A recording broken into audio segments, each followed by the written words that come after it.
Selamat berjumpa saudara-saudariku yang terkasih. Apa kabar Anda semua? Saudara-saudariku, pada saat ini kita akan bersama-sama berbincang mengenai tahapan hidup rohani menurut Santo Yohanes Salib. Tahapan hidup rohani ini bisa dilihat dari buku Madah Rohani karya Santo Yohanes Salib di bagian pembukaan. Mengapa berbicara mengenai tahap hidup rohani itu penting? Sebelum kita bicara lebih lanjut, saya ada sebuah cerita untuk Anda. Cerita ini cukup terkenal, mungkin banyak di antara Anda yang pernah mendengar cerita ini. Tapi tidak apa-apa ya, kita dengar sekali lagi, karena berkaitan dengan konteks yang cukup relevan dengan tema kita pada saat ini. Cerita ini mengenai seorang mandor. Suatu hari, si mandor ini meninggal dunia. Ketika dia sampai di alam baka, ia disambut oleh Santo Petrus. Kemudian Petrus mengajak mandor ini berjalan-jalan.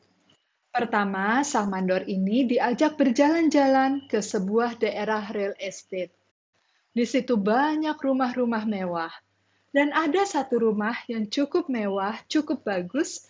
Kemudian sang mandor itu melihat rumah itu dan berpikir dalam hati, "Wah, kayaknya rumah ini untukku."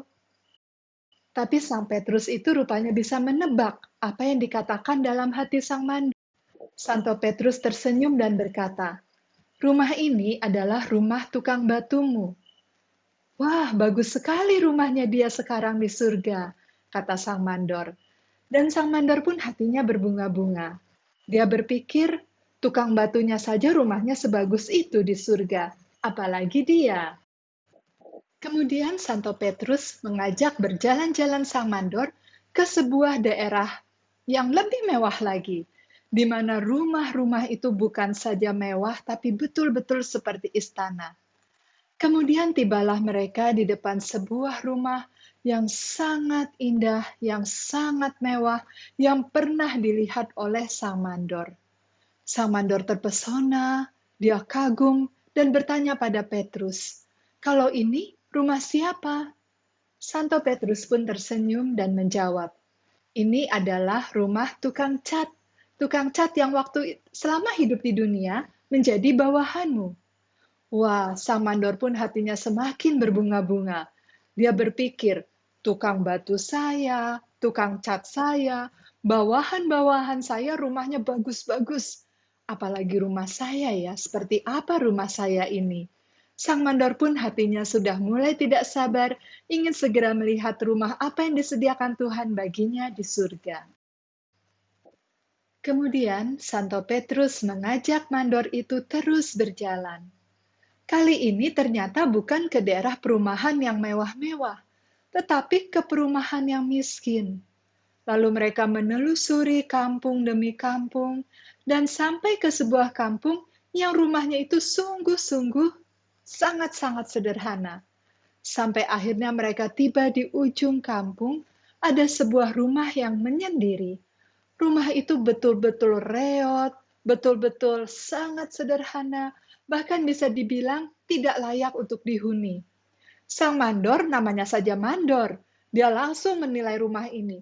Rumah ini jelek, tidak layak dihuni, banyak kekurangannya, dan dengan rasa seperti gemas dan ingin marah, dia bertanya kepada Petrus, "Rumah seperti ini disediakan untuk siapa?"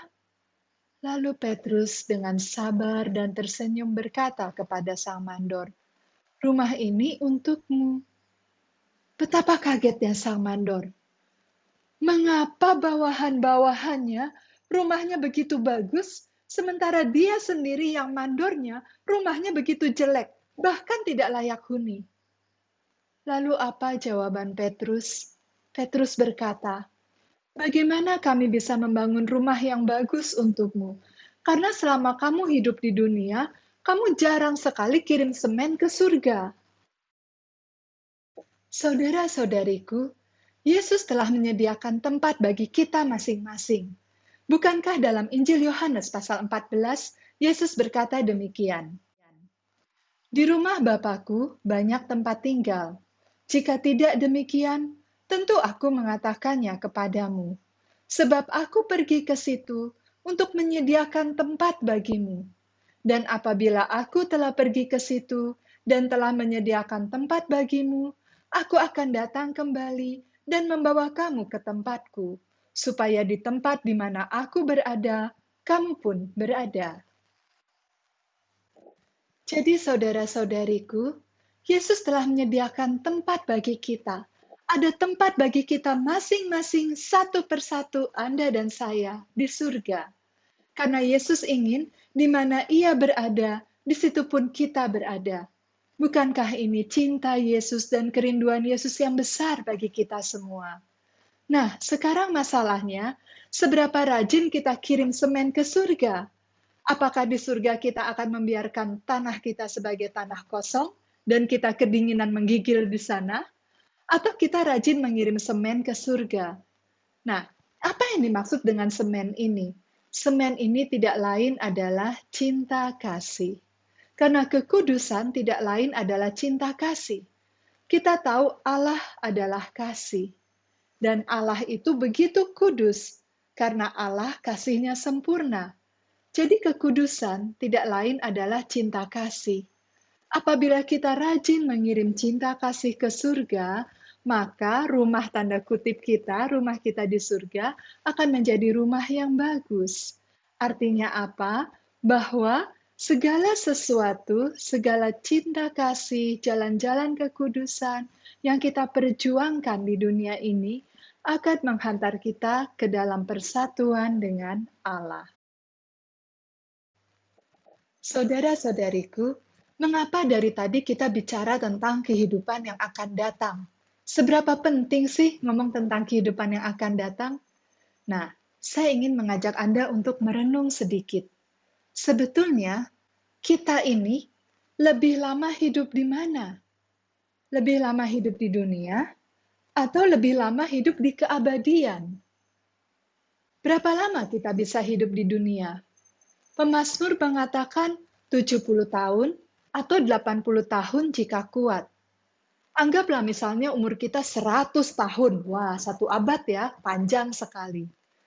Tapi pernahkah Anda berpikir, apa artinya 100 tahun dibandingkan dari kekal hingga kekal? Menjadi tidak ada apa-apanya sama sekali 100 tahun itu. Langsung tenggelam lenyap dibandingkan dari kekal hingga kekal. Nah, padahal kita hidup itu berarti lebih lama di keabadian yang panjang ini. Kalau untuk hidup kita yang cuma sementara ini, yang 100 tahun ini, kita kerja keras, kita banting tulang agar dapat hidup makmur, agar dapat punya rumah bagus, agar punya uang banyak, perut kenyang, baju bagus, kita kerja keras setengah mati. Nah, betapa kita harus kerja keras lebih setengah mati lagi untuk kehidupan yang kekal. Hal inilah saudara-saudariku yang seringkali tidak disadari oleh banyak orang. Mereka bekerja mati-matian untuk hal yang fana, namun mereka lupa tidak memperjuangkan apapun untuk hidup abadi. Di dalam dunia kita ini juga ada begitu banyak tahapan. Ada tahapan di dalam dunia kerja, misalnya karyawan, manajer, direktur, CEO, dan sebagainya. Ada tahapan dalam dunia pendidikan, S1, S2, S3, S-teler, begitu ya. Kemudian ada tahapan juga dalam dunia bisnis, misalnya sudah punya satu toko, jadi dua, jadi tiga, dan sebagainya. Tahapan itu ada begitu banyak sekali. Dan orang mati-matian berusaha untuk meniti karir, meniti tangga karir, menaiki tahapan demi tahapan di dunia ini yang bisa mereka raih. Ada tahapan di politik juga. Kalau orang yang sudah jadi lurah, pengen jadi camat. Sudah jadi camat, pengen jadi gubernur. Sudah jadi gubernur, pengen jadi presiden. Sudah jadi presiden, pengen jadi presiden sedunia. Begitu ya, ada begitu banyak tahapan yang untuk itu orang mati-matian berusaha. Saudara-saudariku, begitu banyaknya tahapan di dunia terjadi mengapa? Karena sebetulnya manusia ingin mencari kebahagiaan. Dan karena itu mereka berjuang mati-matian supaya mereka bisa mencapai kebahagiaan itu. Mereka rela menaiki tahapan demi tahapan, tangga demi tangga, agar mereka bisa bahagia. Namun kenyataannya, apakah mereka bahagia? Orang yang sudah punya uang 10 juta, ingin 100 juta, sudah punya 100 juta, ingin 1 miliar, tidak pernah puas. Orang yang sudah punya rumah satu, ingin dua. Yang sudah punya rumah dua, ingin punya dua yang bagus. Sudah punya rumah dua yang bagus, ingin rumah tiga yang mewah dan bagus. Begitu. Tidak ada kepuasan. Nah, saudara-saudariku, Santo Agustinus menggambarkan bahwa hati manusia itu sangat besar. Sehingga diisikan oleh apapun, dilempar apapun dari dunia ini, hati itu tidak akan terasa penuh terisi. Hati yang begitu besar hanya bisa terasa penuh apabila diisi oleh Yang Maha Besar, yang tidak lain adalah Tuhan sendiri. Nah, saudara-saudariku, mengapa demikian? Karena Allah menciptakan manusia untuk Allah. Jadi saya dan Anda diciptakan untuk Allah. Itu sebabnya kita tidak akan pernah merasa bahagia sebelum kita bertemu dengan Allah. Ada semboyan yang sangat terkenal dari Santo Agustinus yang diucapkannya ketika dia masih hidup. Dia berkata begini, "Hatiku belum beristirahat sebelum tinggal di dalam Engkau ya Tuhan." Nah, inilah kebenaran yang sejati saudara-saudariku. Hati kita belum tenang, hati kita belum mengalami kepenuhan, belum merasa bahagia apabila belum berjumpa dengan Tuhan. Karena kita diciptakan hanya untuk Tuhan. Ngomong-ngomong, apakah Anda pernah memakai sendal kebalik? Maksudnya, sendal kiri dipakai oleh kaki kanan. Kalau Anda pernah, bagaimana rasanya? Kalau belum pernah, coba rasakan sekarang. Kira-kira enak tidak? Sendal kanan dipakai oleh kaki kiri, sendal kiri dipakai oleh kaki kanan. Apakah kaki kita terasa nyaman? Tentu tidak ya, rasanya ada yang janggal, ada yang ganjil. Nah, kalau si sendal itu punya perasaan dan bisa teriak, bagaimana reaksinya? Dipakai salah begitu? Tentu si sendal itu akan teriak ya. Si sendal kanan yang dipakai oleh kaki kiri, dia akan teriak, "Aduh, aduh, aku diciptakan bukan untukmu." Begitu. Nah, saudara-saudariku yang terkasih, si sendal itu teriak karena dia, sendal kanan harusnya ketemu dengan kaki kanan. Sendal kiri harusnya ketemu dengan kaki kiri. Selama si sendal kanan tidak ketemu dengan kaki kanan, maka selama itu juga ia akan menderita. Karena ia diciptakan bukan untuk kaki yang lain selain kaki kanan. Nah, demikian juga manusia, saudara-saudariku. Kita ini diciptakan hanya untuk Tuhan. Karena itu kita tidak akan pernah mengalami kepenuhan diri kita, tidak akan pernah mengalami kebahagiaan sebelum mengalami persatuan dengan Tuhan. Itulah sebabnya sekarang kita mengerti betapa pentingnya belajar tahapan-tahapan hidup rohani yang diajarkan oleh Santo Yohanes Salib. Tahapan yang akan membawa kita sampai kepada persatuan cinta kasih dengan Allah. Pada saat ini, marilah kita membahas tahapan demi tahapan itu satu persatu. Tahapan yang pertama yaitu tahapan pemula. Jangan dipikir bahwa tahapan pemula ini adalah sesuatu yang remeh, karena tahapan pemula ini adalah suatu tahapan yang justru sangat penting. Mengapa demikian? Tanpa memasuki tahapan pemula, kita tidak akan pernah mencapai tahapan-tahapan berikutnya. Lalu apa ciri-cirinya jiwa sudah memasuki tahapan pemula? Ada 3 ciri jiwa memasuki tahapan pemula.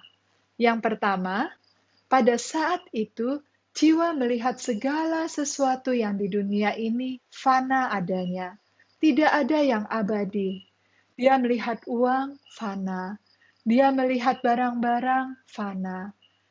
Tapi pada saat yang sama, dia menyadari bahwa segala yang ada di dalam dirinya, juga semua yang dia miliki, itu semata-mata adalah rahmat Tuhan. Dan oleh karena itu, ciri yang ketiga, jiwa menjadi rindu sekali untuk dapat semakin hari semakin bersatu dengan Tuhan.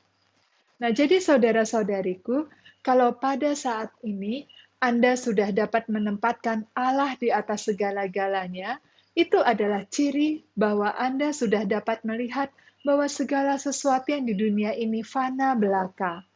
Uang sia-sia, ayam goreng sia-sia, baju bagus sia-sia.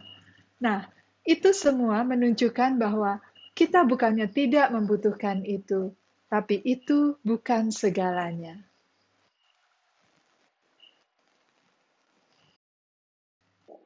Tahapan yang kedua adalah tahap pemurnian. Nah, saudara-saudariku yang terkasih, pemurnian ini adalah masa-masa yang menyakitkan. Akan tetapi, membawa jiwa semakin murni di hadapan Tuhan. Sama seperti emas yang ditempa, seperti batu permata atau berlian yang digosok, sama seperti kayu yang diukir, itu semua menyakitkan, begitu ya, tetapi menghantar pada keindahan. Nah, seperti apa masa-masa pemurnian itu? Ada berbagai macam cara Tuhan memurnikan kita. Misalnya, kita adalah seorang yang sangat sombong. Lalu apa yang dilakukan oleh Tuhan? Tuhan membiarkan kita jatuh dalam kegagalan, membuat kita menjadi sangat malu, sehingga tidak ada apa-apa lagi yang bisa kita sombongkan. Nah, jadi pada saat itu, bagi kita, belajar rendah hati tidak sulit lagi. Karena jangankan belajar rendah hati, karena tidak ada lagi yang bisa disombongkan. Atau misalnya, kita dibawa kepada sebuah peristiwa, misalnya kita jatuh sakit. Kita berdoa, kita bersandar, kita berharap kepada Tuhan, dan penyakit itu ternyata membuat iman kita semakin hari semakin bertumbuh, membuat kita semakin bergantung kepada Tuhan. Atau misalnya kita difitnah, atau dicurigai, atau disangka tidak benar. Nah, pada saat itu kita merasa begitu sendirian, begitu tidak dimengerti. Pada saat itulah sebetulnya saudara-saudariku, apabila kita mau berpasrah, kita bisa menyadari bahwa itu juga merupakan saat yang indah. Mengapa begitu? Karena itu adalah saat kita digantung bersama Yesus berdua di atas kayu salib, menemani Dia yang mengalami fitnahan dan hinaan habis-habisnya. Sekarang kita memasuki tahap yang ketiga. Tahap yang ketiga ini adalah tahap pencerahan. Apa itu tahap pencerahan? Pencerahan adalah tahap di mana jiwa pada saat itu mengalami pencerahan. Maksudnya adalah ketika itu ia mengenal Tuhan, lebih mengenal sifat-sifat Allah tanpa dia mengerti mengapa. Begitu ya, maksudnya tanpa dia membaca buku-buku teologi, tanpa dia kursus-kursus teologi atau kitab suci dan sebagainya, tetapi perlahan-lahan sebetulnya karena bimbingan Roh Kudus, dia sampai ke sebuah tahapan dia mengenal Allah lebih dalam dan segala sifat-sifat keilahiannya. Nah, salah satu contohnya adalah Santa Teresia dari Kanak-kanak Yesus, atau seringkali disebut orang Santa Teresia dari Lisieux. Ketika Santa Teresia masih kecil, ia waktu itu mau menerima komuni pertama. Suatu hari kakaknya Selin bertanya kepada Teresia, "Teresia, percayakah kamu bahwa Yesus itu ada di dalam hosti yang kecil?" Kata Teresia dengan polosnya, "Percaya." Lalu Selin bertanya lagi, "Tapi Tuhan itu maha besar loh. Masa Allah yang maha besar bisa ada di hosti yang kecil?" Kemudian Teresia berkata dengan langsung dan spontan, "Loh, Tuhan itu kan maha kuasa. Walaupun dia maha besar, apa susahnya hadir di dalam hosti yang kecil?" Saudara-saudariku, ini adalah jawaban yang sangat polos, yang sangat kanak-kanak. Lahir memang dari mulut seorang anak-anak, tapi mengandung kebenaran yang sejati. Bahwa memang itulah kenyataannya. Allah yang maha besar, dia hadir di hosti yang kecil. Mengapa bisa demikian? Karena memang tidak ada yang mustahil bagi Allah yang maha kuasa. Saudara-saudari yang terkasih, Teresia Lisieux tidak pernah kuliah teologi. Dia tidak pernah kursus kitab suci. Dia tidak pernah baca buku teologi atau buku filsafat yang tebal-tebal. Tapi dia bisa mengenal Allah begitu dalam, mengenal sifat keilahiannya, karena keakraban Teresia dengan Yesus. Teresia pernah mengatakan bahwa sejak kecil, bahkan sejak 3 tahun umurnya, ia sudah mulai mengenal dan dekat dengan Yesus.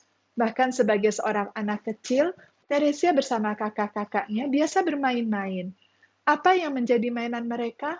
Ternyata mereka bermain untuk mengumpulkan kebajikan setiap hari demi cinta kepada Yesus. Pengenalan yang mendalam akan Allah ini tidak selalu bisa dijelaskan. Bahkan seringkali tidak bisa dijelaskan dengan kata-kata, karena memang Allah melampaui pengertian. Salah satu contohnya adalah Santa Teresa Avila. Pada suatu hari ketika ia sedang berdoa, ia mengalami kehadiran Allah Tritunggal yang luar biasa. Saat itu dia menjadi betul-betul mengenal dan memahami apa yang dimaksud tiga tapi satu, satu tapi tiga. Tapi dia tidak bisa mengucapkan atau menjelaskannya dengan kata-kata. Karena memang Allah melampaui pengertian, sehingga tidak ada bahasa manusia manapun juga di dunia ini yang dapat menjelaskan Tuhan dengan jelas. Karena Tuhan melampaui pengertian manusia. Waktu itu Teresia diliputi dengan keterpesonaan yang luar biasa kepada Tuhan. Dan ia tidak dapat menjelaskan dengan kata-kata. Ia hanya bisa mengatakan bahwa memang ada 3 pribadi, tapi itu satu. Satu kasih, satu kehendak, memancarkan keagungan dan kemuliaan yang begitu indah. Dan tahapan terakhir atau puncak dari tahapan kehidupan rohani manusia adalah tahapan persatuan dengan Allah. Saat itu jiwa bersatu dengan Allah dalam cinta kasih Tuhan. Nah, saudara-saudariku yang terkasih, apa yang terjadi pada saat itu? Pada saat itu jiwa tenggelam di dalam Allah. Ibaratnya, Santa Teresa dari Avila pernah menggambarkan seperti air sungai yang mengalir terus, kemudian bermuara di lautan, dan akhirnya air sungai bersatu dengan air samudera. Pada saat itu kita tidak dapat lagi memisahkan mana yang tadinya air laut, mana yang tadinya air sungai. Dan bayangkanlah saudara-saudariku, persatuan seperti itulah yang dirindukan Tuhan terjadi antara kita dengan Dia. Ngomong-ngomong, apakah Anda pernah melihat air terjun? Nah, mari kita bayangkan bersama-sama air terjun ini. Kalau dipikir-pikir, setiap titik-titik air dari air terjun yang ada di atas itu luar biasa nekat. Mengapa nekat? Karena dia tidak tahu apa yang ada di bawah, tapi dengan nekat dia mau terjun ke bawah. Tapi karena kenekatannya itu dengan dia mau terjun ke bawah, maka satu, terjadi keindahan air terjun yang luar biasa. Lalu dua yang lebih penting, terjadi persatuan antara titik air yang tadinya di atas dengan air yang berada di kolam di bawahnya. Dan pada saat itu kita tidak bisa lagi memisahkan mana yang tadinya air yang ada di atas air terjun dan mana air yang memang tadinya sudah ada di bawah. Karena terjadi persatuan antara air terjun yang tadinya di atas bersatu dengan kolam yang ada di bawahnya. Demikian juga dalam kehidupan kita sehari-hari. Seringkali dalam kehidupan ini kita mengandalkan diri kita sendiri. Kita mengandalkan uang kita mengandalkan otak kita mengandalkan kekuatan kita, dan atau kita mengandalkan apapun yang kita miliki, entah relasi, entah bakat, dan apapun itu. Dan sebetulnya itu salah. Yang benar adalah kita sadari semua kelebihan yang ada di dalam diri kita, itu pemberian Tuhan, itu rahmat. Tapi jangan dijadikan sebagai sandaran kita. Itu bukan jimat. Tetaplah kita harus berpegang kepada Tuhan. Dan ketika kita berpegang pada Tuhan, kita melemparkan diri kita kepada Tuhan, saat itulah baru kita mengalami persatuan dengan Allah. Nah, saudara-saudariku yang terkasih, Pernah ada seorang gadis yang tadinya dia itu selalu mengandalkan diri sendiri. Dia bekerja di sebuah perusahaan yang besar dan karirnya selalu menanjak, menanjak, dan menanjak. Karena gadis ini memang gadis yang pintar dan berbakat. Namun suatu hari, rupanya ada rekannya yang iri hati kepada dia. Lalu rekannya ini dengan kepandaiannya sendiri, pandai tanda kutip, dia menjelek-jelekan si gadis tersebut atau memfitnah ke pimpinannya. Sayang sekali saudara-saudara, sang pimpinan ini percaya akan gombalan atau fitnahan dari rekan si gadis tersebut. Lalu apa yang terjadi? Pimpinan ini perlahan-lahan mulai curiga dan selalu berpikir negatif tentang gadis tersebut. Dan tidak hanya itu saja, bahkan rekannya ini menjelek-jelekan si gadis yang sukses ini ke rekan-rekan kerja yang lainnya. Sehingga si gadis ini perlahan-lahan dia mulai merasakan ada perubahan di sekitarnya. Orang-orang mulai menghindar dari dia. Bahkan pernah suatu kali ketika ia masuk ke suatu ruangan, sekelompok teman-temannya yang tadinya lagi berkasak kusuk tiba-tiba berhenti, seolah-olah tidak terjadi apa-apa. Dan yang semakin mengherankan lagi, pimpinannya itu semakin tidak mau memberikan kepercayaan apapun kepada dia. Gadis ini sedih sekali. Dia menangis di dalam hatinya. Dan kemudian ketika pada saat harus dipromosikan, ternyata bukan dia, melainkan orang lain. Rekannya yang memfitnah dia itu. Pada waktu itu, gadis ini yang tadinya bagi dia karir atau kerja adalah segalanya, dia merasa dunia seolah-olah kiamat. Karena dia memang tidak memiliki apa-apa lagi yang dia senangi dan dia minati selain dunia kerjanya dia. Dan sekarang dunia kerjanya itu tidak menyenangkan lagi dan tidak memberikan masa depan yang cerah bagi dia. Dia merasa begitu sedih dan begitu terpuruk. Namun puji Tuhan, pada saat kesedihannya yang mendalam, ia membuka kitab suci. Pada waktu itu, ia melihat kitab Mazmur yang menggambarkan Allah sebagai gembala. Ia membaca di situ, Allah adalah gembalaku. Mazmur 139 mengatakan, Tuhan, Engkau menyelidiki dan mengenal aku. Engkau mengetahui kalau aku duduk atau berdiri. Engkau mengerti pikiranku dari jauh.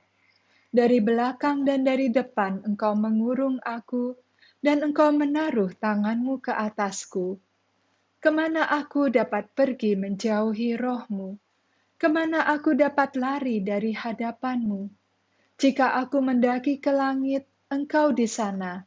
Jika aku terbang dengan sayap fajar dan membuat kediaman di ujung laut, juga di sana tangan-Mu akan menuntun aku, dan tangan kanan-Mu memegang aku. Kalimat dari pemazmur ini sangat menyentuh hati sang gadis tersebut. Tuhan melihat ketika kita berbaring atau berdiri atau duduk, ketika kita ada di kantor, ketika kita ada di rumah, ketika kita ada dimanapun, kemana kita dapat pergi menjauhi rohnya Tuhan. Bahkan sekalipun kita pergi dengan sayap fajar, pergi ke kediaman ujung bumi, di situ pun Tuhan ada.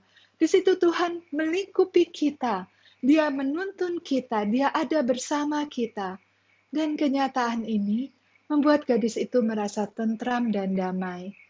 Dia tahu, apapun yang terjadi, Tuhan melihatnya, dan Tuhan tidak akan membiarkan dia jatuh dalam kegelapan. Dan saat itu, walaupun peristiwa di kantor belum berubah, tapi gadis itu sudah mengalami kedamaian yang luar biasa. Dia mengalami kehadiran Tuhan, dan kemudian tercetus di dalam hatinya bahwa dia boleh kehilangan apa saja, yang penting jangan kehilangan Tuhan. Hal ini senada dengan apa yang dikatakan oleh Santa Teresa Avila. Solo Dios basta, Allah saja cukup. Dan Santo Yohanes Salib yang memandang segala yang duniawi itu hanyalah nada, nada, nada, yang artinya kosong, kosong, kosong. Karena semua yang duniawi adalah sia-sia. Injil Matius mengatakan, hal kerajaan surga itu Seumpama harta yang terpendam di ladang, yang ditemukan orang, lalu dipendamkannya lagi. Oleh sebab sukacitanya, pergilah ia menjual seluruh miliknya, lalu membeli ladang itu. Nah, saudara-saudariku yang terkasih, ladang itu tidak lain adalah hati kita. Dan harta yang sangat berharga itu tidak lain adalah Allah sendiri yang bersemayam di ladang hati kita. Apabila kita hendak bersatu dengan Tuhan, maka kita harus menjual seluruh milik kita. Menjual di sini tentu tidak berarti harfiah. Menjual di sini artinya memandang segala harta kita, segala yang fana itu adalah sia-sia belaka. Kita tidak menganggap itu segalanya dan kita tidak lekat dengan itu. Karena itu kita harus melepaskan itu semua dari hati kita. Kita tinggalkan itu, kemudian kita masuk ke dalam hati kita sendiri. Kita turun, turun, dan turun terus. Di kedalaman lubuk hati kita telah menanti Yesus dengan kerinduan. Maka di sanalah, di ladang hati kita sendiri, kita akan mengalami keberduaan yang mesra dengan Tuhan. Dan ini terjadi dalam persatuan cinta kasih dengan Allah. Nah, saudara-saudari yang terkasih, apakah Anda tahu kira-kira Anda sudah ada di tahapan mana? Pemula, pemurnian, pencerahan, atau persatuan? Nah, pada saat ini dengan segera saya ingin mengatakan kepada Anda, jangan pernah mencoba mencari tahu kita ada di tahap mana. Kenapa? Ada dua alasan utama untuk ini. Yang pertama adalah, kalau kita berusaha mencari tahu, maka kita akan jatuh dalam kesombongan. Bayangkan, kita akan merasa, saya sudah tahap pencerahan. Dia baru pemula. Lalu alasan yang kedua adalah, karena kita tidak akan pernah tahu kita ada di tahapan mana. Mengapa? Karena ini adalah karya Roh Kudus. Roh Kudus berhembus kemana Dia mau. Sehingga tahapan ini sebetulnya tidak bersifat linier prosesnya. Bisa saja kita ada di tahap pemula, kemudian masuk ke tahap pemurnian 1 minggu, masuk pencerahan 5 menit, pemurnian lagi 2 hari, pencerahan 1 bulan, persatuan 5 menit, pemurnian lagi, begitu. Jadi bisa naik turun seperti itu, karena itu adalah karya Roh Kudus. Kita tidak akan pernah bisa tahu. Yang penting adalah di sini kita harus meyakinkan diri bahwa kita masuk di tahap pemula. Kalau kita tidak masuk ke tahap pemula, maka kita tidak akan bisa masuk ke tahap-tahap selanjutnya. Nah, bagaimana caranya tahu masuk tahap pemula? Ingat ciri-ciri yang saya bilang tadi. Ada 3 ya. Jadi ciri-cirinya menyadari segala sesuatu fana, tapi di saat yang sama yang kedua menyadari segalanya adalah rahmat Tuhan. Lalu yang ketiga, rindu untuk bersatu dengan Tuhan. Kemudian sekarang kan muncul pertanyaan, kalau kita tidak tahu ada di tahap mana, kita tidak boleh mencari tahu kita sudah sampai di mana, lalu untuk apa ada tahapan-tahapan hidup rohani? Nah, saudara-saudari yang terkasih, sebetulnya tahapan-tahapan hidup rohani ini adalah untuk memberikan kepada kita gambaran bahwa ada tahapan-tahapan hidup rohani yang harus kita tempuh. Dan ini juga bukan sekedar memberi kita gambaran, tapi juga kesadaran. Kalau selama ini tahapan-tahapan duniawi itu begitu kita kejar dan perjuangkan, maka betapa kita harus lebih berjuang lagi untuk tahapan-tahapan hidup rohani. Mengapa demikian? Karena hidup kita di dunia ini sementara saja. Oleh karena itu, marilah kita seperti kupu-kupu. Apa maksudnya? Kupu-kupu itu umurnya pendek sekali. Paling hanya beberapa minggu saja. Mungkin 5 minggu, 6 minggu. Tetapi di waktu yang pendek itu, dia hidup dalam keindahan. Dia memberikan yang terindah untuk dunia ini.